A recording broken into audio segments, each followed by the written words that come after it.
So on this channel, I like to talk about the environment a lot. I mean, I don't have that many videos yet, but if I can continue to crank these things out, then it's going to be a prevalent theme to what I like to talk about. And to me, environmental issues are at the crux of everything going on in this country. If we want a political revolution, then I think that it really does start with our environment and the way we get our food and the way food is harvested and distributed across this country and really the planet. Because, in my opinion, it's great to look out for Americans, but to me, each life is really worth the same. So how we could have a surplus of food in our country and then watch other countries starve. I mean, that's a distribution problem that needs to be addressed. But before I go too far off track, I just want to note a couple very important things about global warming, sea level rise, and then we'll get to food after that. But we've all seen different estimates of global temperature rise, sea level rise, what it's going to be in the next 20, 30, 40, 100 years. None of it really looks good. We just had the hottest July on record on the planet. So, I mean, of course, there's some people out there who are going to be denying the existence of global warming and if it's man-made or what impact humans have on it. Here's the thing. Everything always comes down to economics, right? What's economically viable? Well, let me say this. The most expensive land that we have in this country is on our coasts. So if our coastlines are affected by rising sea levels in the next decade, 2 decades, 3 decades, whenever it is, this is basically signaling a refugee crisis. Because if any of that land becomes unlivable, if that property is damaged, it becomes worthless. There's nothing you could do with it once sea levels have already risen. And because we're not getting out in front of this and actually trying to come up with ways to protect our cities from rising sea levels, we're basically looking at the most expensive territory in the country becoming worthless. Now, this alone would crash the economy. Could you imagine if $1 million homes in Florida, New York, Los Angeles, Malibu? Yeah, I mean, it's really the best real estate in this country is on our coast. So if any of that becomes unlivable, you're going to have a huge economic crisis. And then people are going to get pushed inland. So you're going to have a refugee crisis on top of it. That, to me, signals complete anarchy and chaos in this country. And sure, I'm not the biggest fan of capitalism, I'll be honest with you. It has a lot of flaws.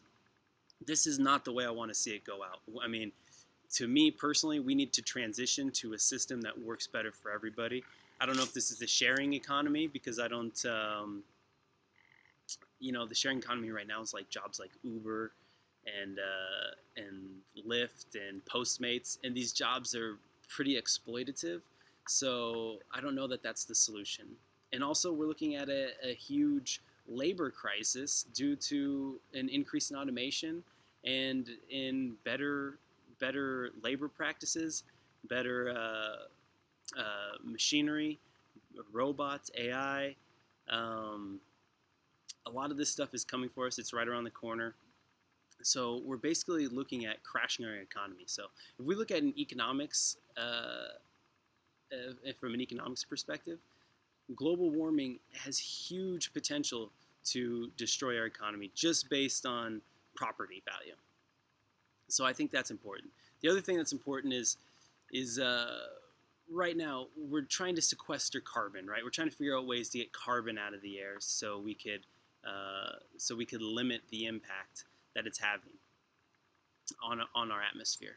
So one way to do this, one way that to me is fascinating and I'm really interested in, is organic regenerative farming.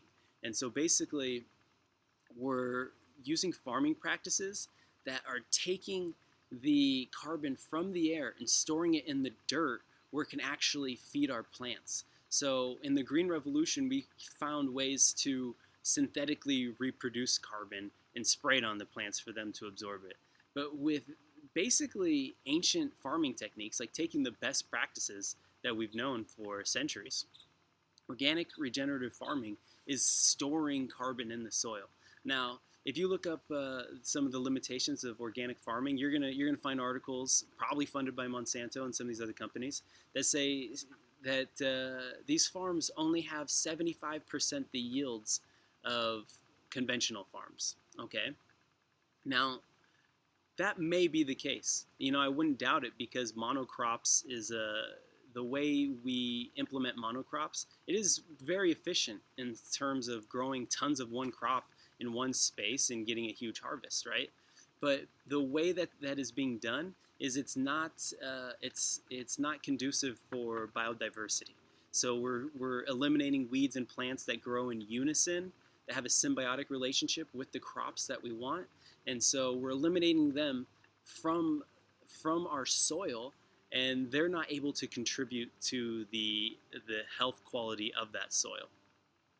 So yeah, perhaps they're able to extract more crops per square mile or acre, or however you want to dice it up.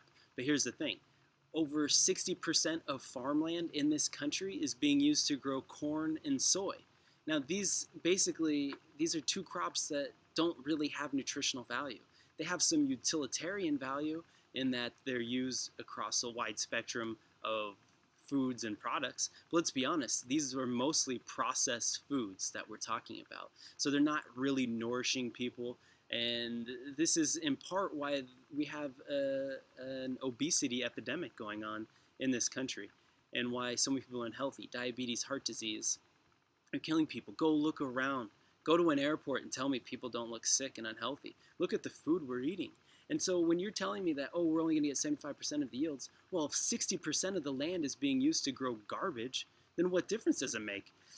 I would gladly start growing food that actually has dense calories, better fat content, produce, vegetables, avocados, these things. There's plenty of foods out there, by the way, that are better than corn and soy. Almost all of them. So anyway, we're not efficiently using our land.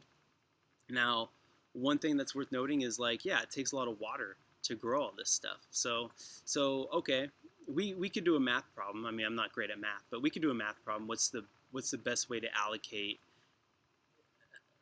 nutrition from water use, right? Water usage. Any way you do this, you can't tell me that growing corn and soy is going to give us the results that we want. So we have to figure out a way to use better farming techniques to grow our food.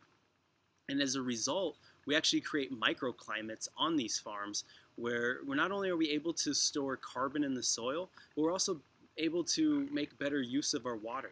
Because basically, when you have a lot of biodiversity on land, you have root systems of all these different plants that are working together and sharing resources. And this is just the way nature works. Another thing I'm really, really, really interested in is permaculture.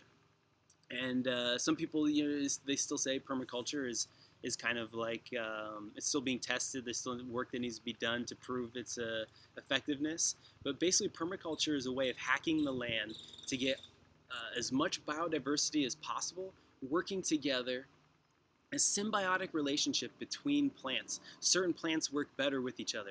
In permaculture, you start with old growth trees, then you go to smaller fruit trees, then to shrubs like blackberry trees and things like that. Then you get down to like lettuces and herbs. And basically, there's a way to put all these things together where they start storing water, sharing resources, and making more effective use of what's available to them.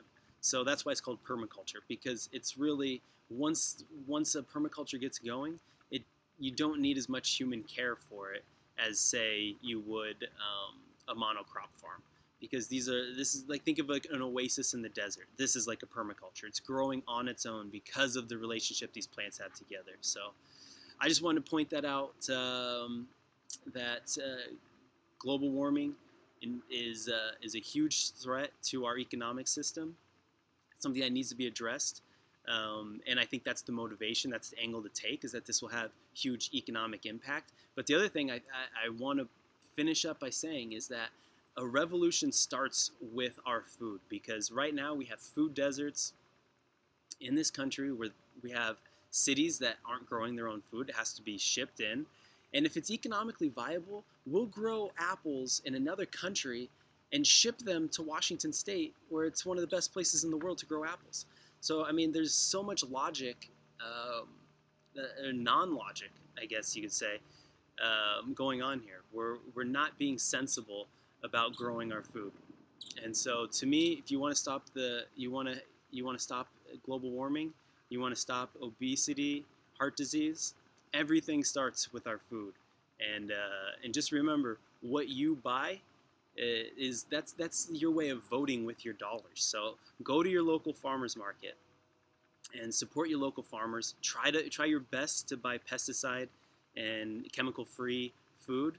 Unfortunately, because the USDA and the EPA do a very poor job of protecting us, we're not always certain which foods really are free of these substances.